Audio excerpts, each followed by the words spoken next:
All right. Hi, everyone. My name is Michelle, and I am an advisor on the SRA Hub. Today's webinar will be on public speaking. So let's get started.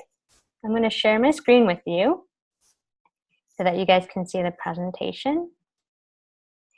And like I mentioned, if you guys have questions at all throughout the presentation, feel free to chat them in the chat box. All right. So what is public speaking? So public speaking can take place anywhere, but in general, it's usually in front of a group of people. It's usually structured and given it in a deliberate manner. So it wouldn't be something like a casual conversation that you would have. Public speaking would be usually in front of a crowd, in front of a class. So it can be a classroom presentation. It can be a speech that you're given maybe as an officer for a club, a graduation speech. It can look like various, it can take place in various settings, and we'll go over some of that later on in the presentation. And basically the point of it is to inform, persuade, encourage, or entertain. So maybe you are giving a class presentation on the latest research in science. So that's basically to hopefully inform your classmates. But sometimes it's for encouraging others, like, you know, motivational speakers or even TED Talks. And entertainment, public speaking can also be used to entertain. So, you know, you can think of it as like maybe some improv or comedians. Those count as public speaking as well. So there are various different types of public speaking. So you'll see them on your screen. So they can range from leadership speeches to debates to classroom presentation and even classroom participation, sales pitches, customer service. So there are various different types of public speaking. So these are some key traits of effective speakers. So obviously, someone's a good speaker if, one, people understand what they're saying. So that can mean not mumbling.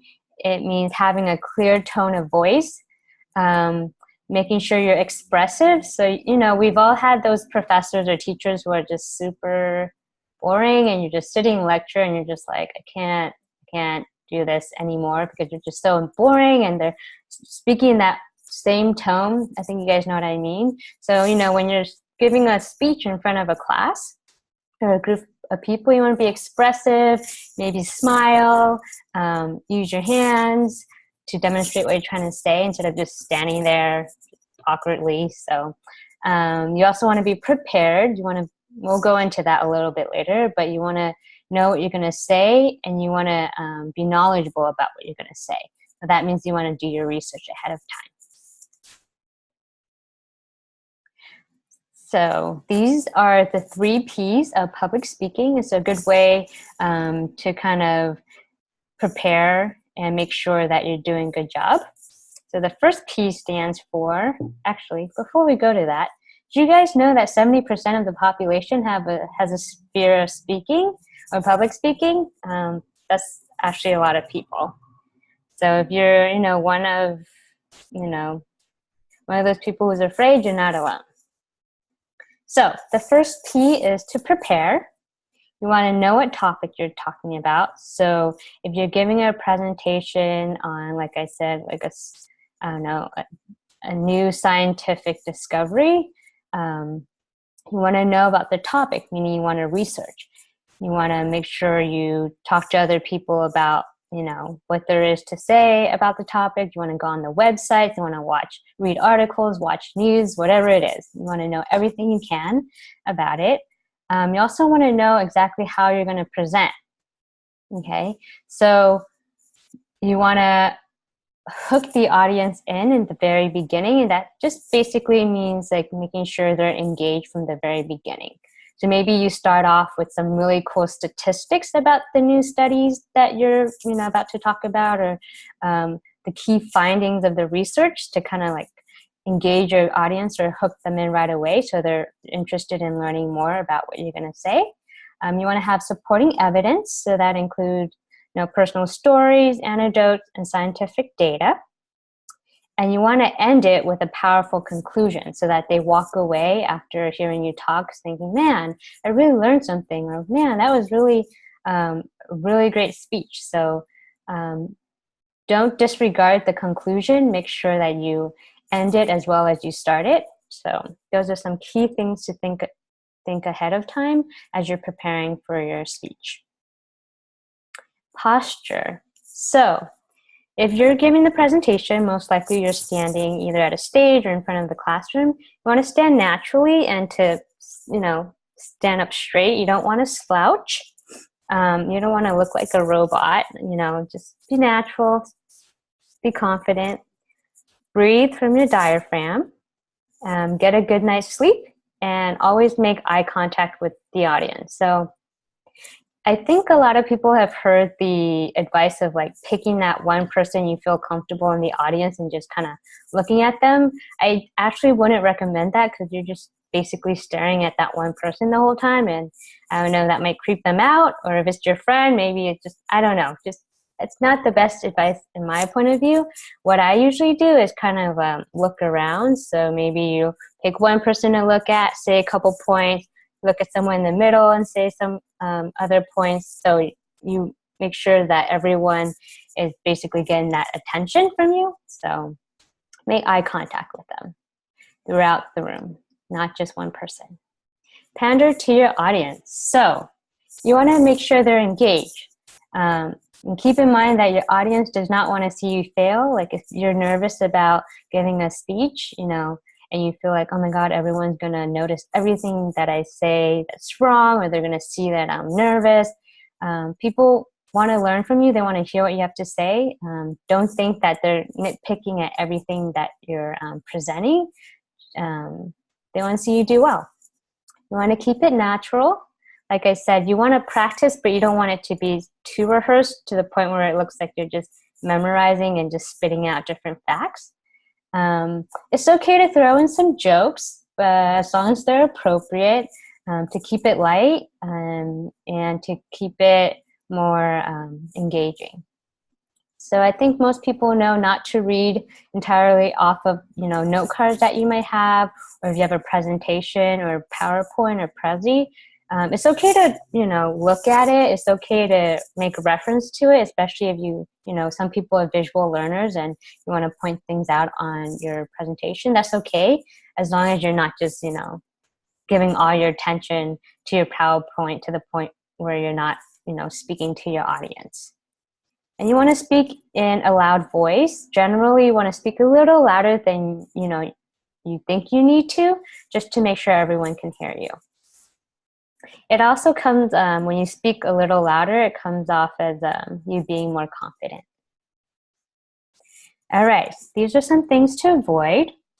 Difficult or confusing words, right? When you're giving a speech, you want people to actually understand what you're trying to say. Avoid repeating the same things over and over. Unless you're doing a summary at the end, it's okay to kind of highlight key points. No slouching, like I said. Pacing. It's okay to walk around the stage. That's something I like to do. Or when I'm giving a presentation for a workshop, I like to walk throughout the classroom. So one, that way everyone's not just staring straight ahead the whole time. But two, also you can kind of engage the audience a little bit more. But in terms of pacing, you don't want to just like pacing in the sense where you're nervous. But in terms of kind of like walking around the room to get the audience engaged, that's okay. Long pauses, and of course using like, try to avoid those. And you can avoid these by just practicing. I would even get up when I practice and just walk around to get a feel for it, instead of maybe just sitting down and practicing on your note cards. So, additional tips, make sure you know your audience. So basically who you're giving the speech to. For example, when I'm doing workshops or if I'm doing a webinar, if I'm working with high school students, the way I'm going to speak to them is very different than if I were to give that same workshop to, their teachers. So just know your audience. That's actually really important. Practice, practice, practice, and relax. Take a deep breath before you start, or if you start to notice during the presentation you're getting a little nervous, or you catch yourself speaking really quickly, just relax, take a deep breath, and then continue. It's a small thing that can make a difference. And this last bullet point here is to fake it till you make it. That I do that all the time, you guys, to be honest. And most of the time I would say it works. So fake it till you make it. Basically, if you're nervous, just pretend like you're not nervous. Just pretend like you got this. And yeah, I like to think that it works. And just a couple of tips for participating in class discussion. So this is both in high school, or if you have like a discussion session in college. If you're like me, I was really shy. I'm not really the type to participate unless I feel prepared. So these are some tips that I have. So before class, you want to do the reading and make some notes for a discussion. It says to script what you will say, but for me, I would just write down different bullet points. So maybe you're doing a reading on, I don't know, you have like a poli-sci class or a political science class, and then they were talking about something. And then maybe as you're reading, you could jot down what you agree with, what you don't agree with, and why, what questions you have, so that when you go to discussion or when you go to class, you know exactly what you have to say. Like for me, I would get really nervous to the point where I can't think of anything on the spot. So preparing beforehand really helps me. Just key points of things that I got out of the reading. That might help you too. And during class, sit in the front. If you know the answer, just share it. Don't be shy. That's what discussions are for, to hear different perspectives. So even if someone disagrees with you, it doesn't mean that your answer is necessarily wrong. Just share it. Just speak your mind. Because it's very high chance that someone else in class is also thinking the same thing. Don't be shy about asking questions. That's also true. If you have a question, it's very likely that someone else in your class has a question. This is really important. Disagree with ideas and not people. So if you're in a discussion and you're like, man, I don't agree with that at all, don't say, don't raise your hand and say, hey, I disagree with Michelle because blah, blah, blah, blah, blah. Say, oh, I disagree with that idea of blank, whatever they said, because blank, yada, yada. So that's really important. And take notes during class. And I think it helps. Actually did this in college. I actually made it a goal to at least participate at least once. On our slide in front of you, it says at least 3 times, but you can, start off with baby steps. Maybe, challenge yourself to speak once. If you already did that, maybe challenge yourself to speak twice, and on and on. So that is what I have. Does anybody have any questions? So while it looks like we have a few questions. So while I look through those, I'm going to launch the post survey. So it should come up on your screen. So while you guys take them, I will look at the questions.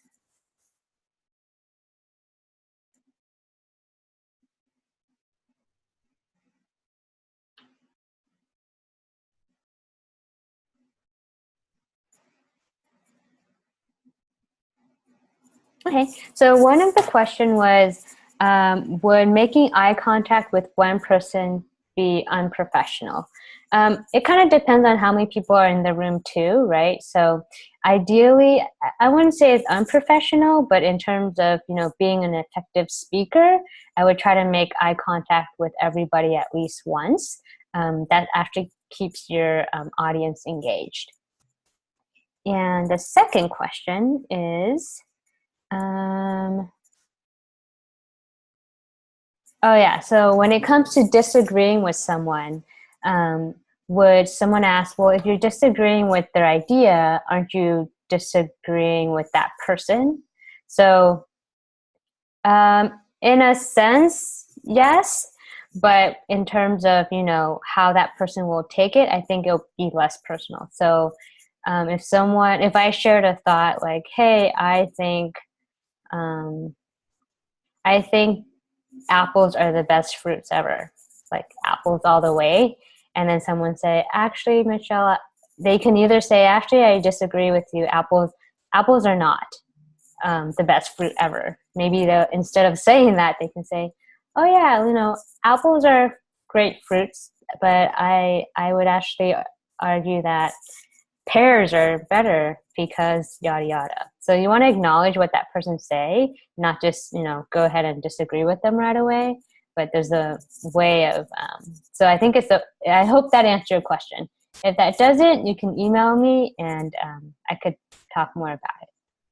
But it looks like everyone has taken the poll. So, and I don't think anyone has any more questions.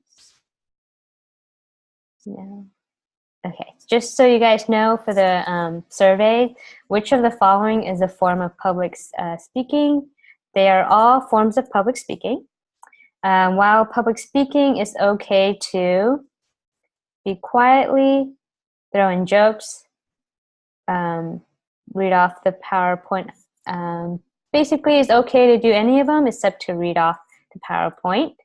And while it's public speaking, you should not repeat phrases.